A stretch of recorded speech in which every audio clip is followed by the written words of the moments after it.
اللہ اللہ اللہ اللہ۔ بسم اللہ الرحمن الرحیم۔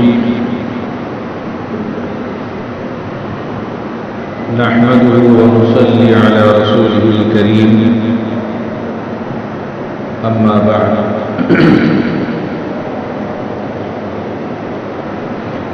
فقد قال رسول الله صلى الله عليه وسلم: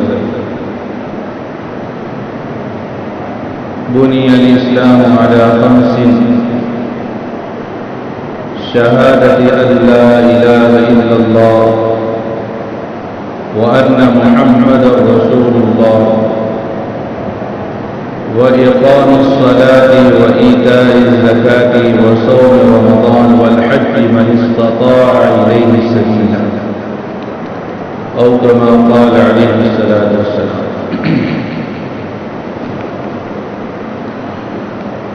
بزرگان محترم اور برادران عزیز، ایک نئی تعمیر شدہ مسجد کی یہ افتتاحی تقریب ہے۔ مسجد اللہ کی رحمت کے نزول کی جگہ ہے۔ جب نماز باجماعت ادا کی جاتی ہے تو اللہ تبارک و تعالیٰ کی رحمت کا نزول کہیں نہ کہیں ہوتا ہے۔ وہ رحمت خداوندی سب سے پہلے امام پر اترتی ہے، پھر جو امام کے پیچھے ہوتا ہے اس کو ملتی ہے، پھر دائیں طرف کے مصلیان رحمت خداوندی سے نوازے جاتے ہیں، پھر بائیں طرف کے مصلیان، اور پھر پوری مسجد کے مصلیوں پر وہ رحمت دراز ہوتی ہے۔ اللہ کی رحمت سے کچھ بعید نہیں ہے کہ مسجد کی افتتاحی تقریب ہو تو اس میں اللہ تبارک و تعالیٰ کی طرف سے نزول رحمت کی ترتیب یہ ہو کہ پہلے رحمت نازل ہو صدر تقریب پر، پھر مقرر اول پر، پھر دیگر مقررین پر، اور پھر تمام سامعین پر۔ میں شکر گزار ہوں مولانا جمال عارف نبوی صاحب کا کہ اس سعادت کے حصول کا جو ہے انہوں نے مجھے موقع عطا فرمایا۔ یہ مسجد حضور پاک صلی اللہ علیہ وسلم کی ایک صحابیہ حضرت سمیہ رضی اللہ عنہ کے نام سے موسوم ہے۔ ابتدائی زمانے میں اسلام قبول کرنے والوں میں حضرت سمیہ رضی اللہ عنہ کا، ان کے خاوند حضرت یاسر کا، اور ان کے بیٹے حضرت عمار رضی اللہ عنہ کا نام شامل ہے۔ مکہ معظمہ میں مشرکوں کے ظلم و ستم کی زیادتی کے باوجود یہ لوگ اپنے دین و ایمان پر ثابت قدم رہے، اور ایمان چھوڑنا تو دور کی بات ہے، اذیتوں میں، تکلیفوں میں، مشقتوں میں مبتلا رہنے کے باوجود ایمان چھوڑنے کا کوئی خیال بھی ان کے دلوں کے اندر پیدا نہیں ہوتا۔ حضرت عمار رضی اللہ عنہ بڑے صاحب فضائل، صاحب مناقب صحابی۔ ترمذی شریف کی روایت ہے، حضور صلی اللہ علیہ وسلم نے ارشاد فرمایا کہ مجھ کو نہیں معلوم کہ میں کتنے دن تمہارے درمیان موجود رہوں گا، میرے بعد ابو بکر و عمر کی پیروی کرنا، عمار کے سیرت و کردار کو اختیار کرنا، اور عبد عبداللہ بن مسعود جو کچھ کہیں اس کو مان لیں۔ حضرت عمار رضی اللہ عنہ کی سیرت اور کا کردار کیا ہے؟ ان کی سیرت اور کا کردار یہ ہے کہ چاہے کتنے ہی نازک، کتنے ہی سخت، کتنے ہی کٹھن اور کتنے ہی ناگفتہ بے حالات کیوں نہ ہو، اپنے دین و ایمان پر مضبوطی کے ساتھ جمے رہے۔ یہ حضرت عمار رضی اللہ عنہ کی سیرت اور کا کردار۔ مکہ معظمہ کی سخت گرمی میں، تیز دھوپ کے وقت حضرت عمار رضی اللہ عنہ کو تپتی ہوئی چٹانوں پر باندھ کر ڈال دیا جاتا تھا۔ حضرت عمار رضی اللہ عنہ تکلیفوں کو تو برداشت کرتے تھے، لیکن ایمان چھوڑنے کا خیال بھی نہیں رہا۔ ایسے ہی ایک موقع پر حضور پاک صلی اللہ علیہ وسلم کا ادھر سے گزر ہوا تو آپ صلی اللہ علیہ وسلم نے ارشاد فرمایا کہ اصبر یا آل یاسر موعدکم الجنہ، اے یاسر کے گھرانے کے لوگ صبر کرو، تمہارے لیے جنت کا وعدہ۔ ایک حدیث شریف میں حضور پاک صلی اللہ علیہ وسلم نے ارشاد فرمایا کہ ایمان عمار کی ہڈیوں کے سروں اور ان کے جوڑوں تک بھرا ہوا ہے، یعنی ان کے رگ و ریشے میں اور جوڑ جوڑ میں ایمان سرایت کر چکا ہے۔ یہ شہادت حضور نبی کریم صلی اللہ علیہ وسلم کی اس بات کی ہے کہ حضرت عمار رضی اللہ عنہ پکے مسلمان ہیں اور کامل الایمان فرد۔ حضرت عمار رضی اللہ عنہ کے والد حضرت یاسر رضی اللہ عنہ، یہ اصلاً تو یمن کے باشندے تھے، مکہ معظمہ آئے، غلام بنائے گئے۔ حضرت سمیہ رضی اللہ عنہ وہ بھی کسی کی باندھی تھی۔ حضرت یاسر کا اور سمیہ کا غلام و باندھی کا آپس میں نکاح ہو گیا اور اس نکاح کے ذریعے حضرت عمار رضی اللہ عنہ کی ولادت باثار۔ حضرت سمیہ رضی اللہ عنہ بھی مصیبتوں سے اور آزمائشوں سے گزری ہیں۔ مکہ معظمہ کی گرم دوپہر میں جب آسمان سے آگ برستی تھی، زمین کے اوپر کنکر بچھا دیا جاتا تھا، حضرت سمیہ رضی اللہ عنہ کو ان گرم کنکروں پر لٹایا جاتا ہے، اور کبھی لوہے کی زرہ ان کو پہنا دی جاتی تھی، دھوپ کی تپش سے وہ اور گرم ہو جاتی تھی۔ اس طریقے سے تکلیف اور اذیت زیادہ ہوتی تھی، مشقت اور تکلیف زیادہ ہوتی تھی۔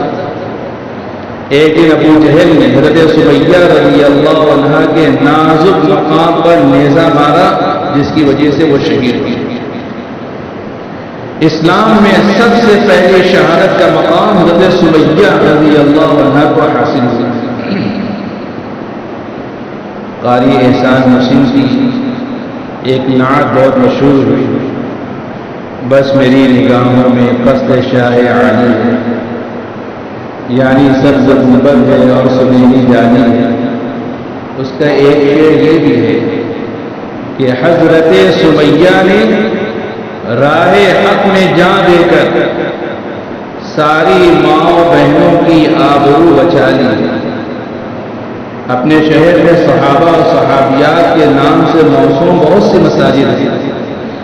حضرت سمیہ رضی اللہ عنہ کے نام سے مسجد بنانا اگر امت پر حق تھا تو اس حق کی ادائیگی ہے آج ہے۔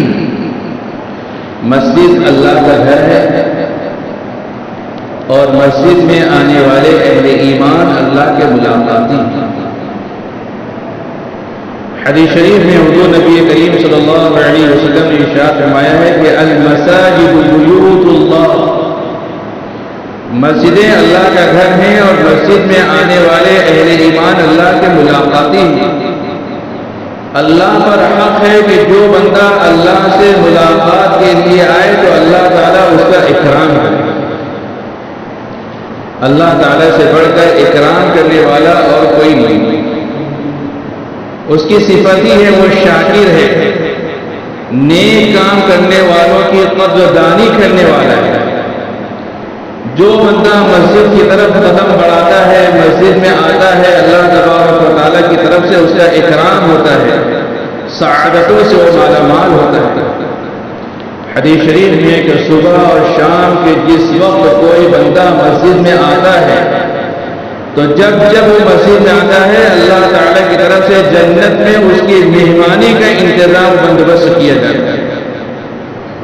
جو آ جاتا ہے وہ دنیاوی سعادتوں سے بھی مالا مال ہوتا ہے، اخروی سعادتوں سے بھی مالا مال ہوتا ہے۔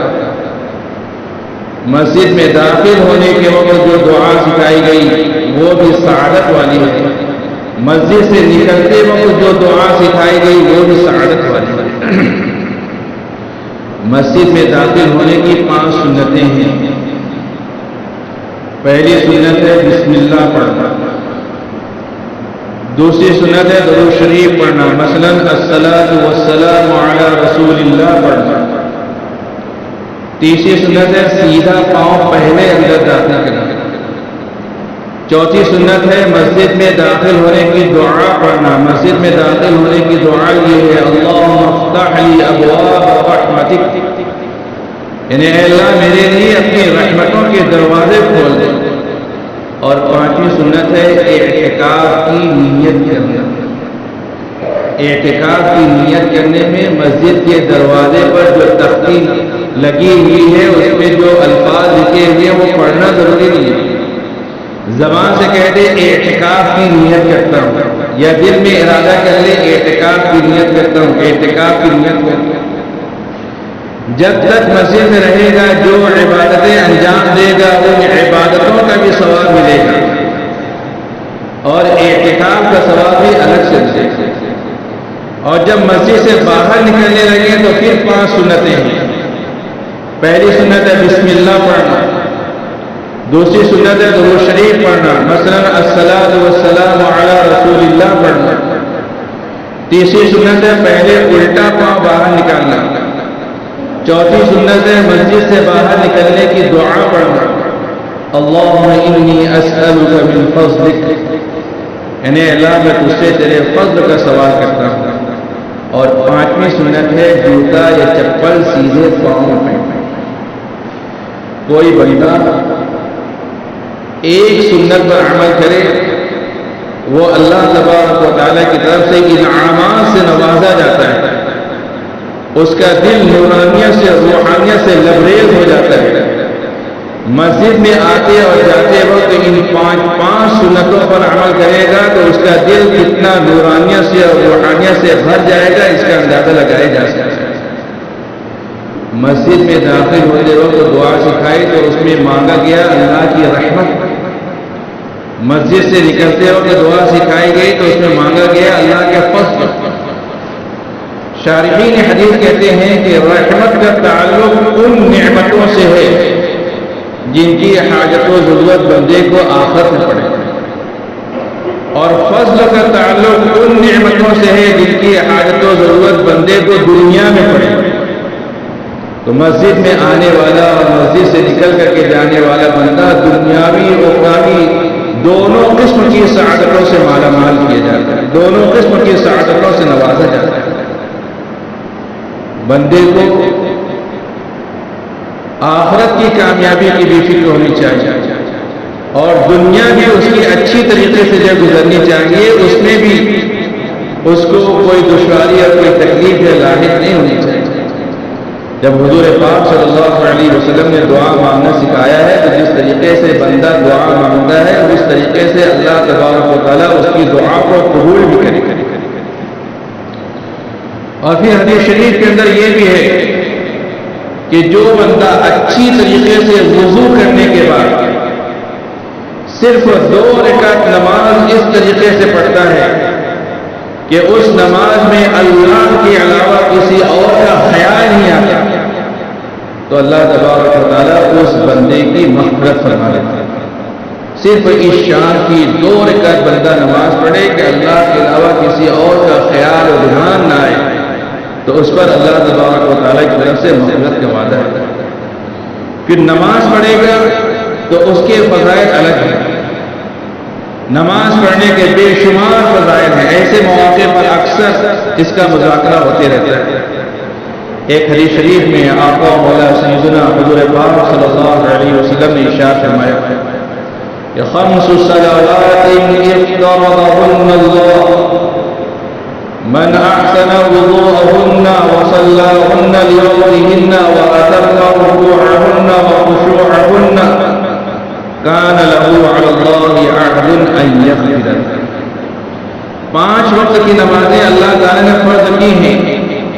جو بندہ ہر نماز کے وقت اچھی طریقے سے وضو کرے, نماز کو اس کے وقت پر ادا کرے, نماز کے رکوع و سجدہ کو پورا کرے, خشوع و خضوع کے ساتھ نماز ادا کرے, تو اللہ کا وعدہ ہے کہ اللہ تعالیٰ اس کی مغفرت فرمائے. ومن لم يفعل فليس له على الله عهد ان شاء غفر له وان شاء عذبه. جو بندہ ایسا نہیں کرتا اس کے لیے اللہ کا کوئی وعدہ نہیں. اگر اللہ چاہیں گے تو معاف کریں گے, اور اگر اللہ چاہیں گے تو عذاب میں مبتلا کریں گے. حضرت ربیعہ بن کعب اسلمی رضی اللہ عنہ صحابی ہیں, اصحاب صفہ میں کا شمار ہے. حضور نبی کریم صلی اللہ علیہ وسلم کے دولت قدے کے سامنے ایک چبوترا تھا. اس میں دین سیکھنے والے کچھ صحابہ کرام موجود رہتے تھے. ان کا کوئی گھر نہیں تھا, ان کا کوئی کاروبار نہیں تھا. ان کا کام صرف اتنا تھا کہ حضور پاک صلی اللہ علیہ وسلم جو کچھ کرتے ہیں اس کو دیکھیں, اور حضور نبی کریم صلی اللہ علیہ وسلم جو کچھ کہتے ہیں اس کو سنیں. یہ لوگ جو صفہ والے تھے وہ کبھی کبھی رات کی کوئی خدمت حضور صلی اللہ علیہ وسلم کے اپنے ذمے لے لیتے تھے. ایک دن حضرت ربیعہ بن کعب اسلمی رضی اللہ عنہ نے رات کی حضور صلی اللہ علیہ وسلم کی خدمت اپنے ذمے لے لی. جب آپ صلی اللہ علیہ وسلم تہجد کے لیے اٹھے تو لوٹے میں پانی بھر کر کے رکھ دیا, مسواک رکھ دی, منہ پوچھنے کے لیے تولیہ پیش کیا. تہجد کے وقت میں ان کے اس عمل سے حضور صلی اللہ علیہ وسلم بہت خوش ہوئے اور کہا کہ ربیعہ مانگو کیا مانگتے ہو. تو حضرت ربیعہ بن کعب اسلمی رضی اللہ عنہ نے کہا کہ اللہ کے رسول صلی اللہ علیہ وسلم میں جنت میں آپ کی معیت و رفاقت چاہتا ہوں. حضور صلی اللہ علیہ وسلم نے ارشاد فرمایا کہ بس اتنا ہی, کچھ اور مانگو, کوئی دنیاوی حاجت و ضرورت ہو اس کا اظہار میرے سامنے کرو, میں دعا کر دوں گا, تم کو وہ چیز مل جائے گی.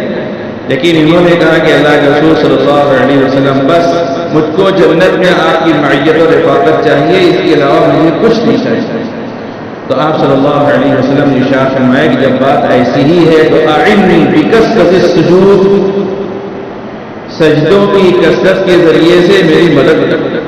نے حضور نبی کریم صلی اللہ علیہ وسلم نے حکم دیا کہ تم نمازوں کا اہتمام کرو.